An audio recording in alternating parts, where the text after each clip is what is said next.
बे समाव मोनसे रादाब फोसावनो सिगांदों। आथिंनि आसिफोरखौ खोमानानै लानांदों सासे आइजोआ। नंगौ, गावनि आथिंनि आसिफोरखौ खोमानानै लानांदों सासे आइजोआ। बेनि जाहोनखौ मिथियोब्ला नोंथाङाबो सोमोनांगोन। अस्ट्रेलियानि सासे आइजोआ ओरैबायदि मोनसे आथिंनि फाहामथाय लादोंमोन, जायनि जाहोनाव आइजोआ आगदा आथिंनि आसिफोरखौ खोमानानै लानांदोंमोन। मिथिनो मोननाय बादिब्ला अस्ट्रेलियानि थागिबि भिक्ट'रिया कार्टइसआ थाइलेन्डआव थांदोंमोन। थाइलेन्डआव थांनानै भिक्ट'रिया कार्टइसआ फिश फुड स्पा खालामजादोंमोन।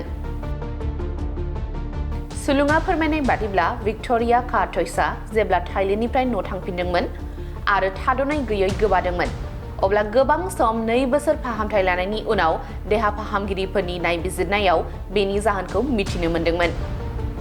भिक्ट'रियानि आथिंनि आसिफोरा फिश फुड स्पा खालामजानाय समाव SCHWELMENELLA मुंनि बेक्टेरियाजों इनफेक्ट जादोंमोन। बेनिखायनो देहा फाहामगिरिफोरा भिक्ट'रियानि आथिंनि आसि बिमाखौ हास'नानै गारदोंमोन।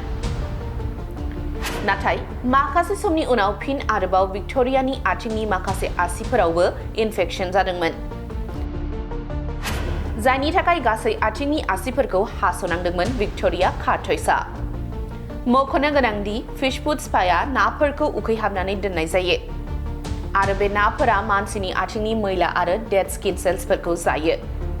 नाथाय बेखौ खालामनायनि सिगां सांग्रां जानाया जोबोद गोनां, मानोना फिश फुड स्पा खालामजानाय समाव नोंथांनाव माखासे गिथावना बेक्टेरियाजों इनफेक्शन जानो हागौ।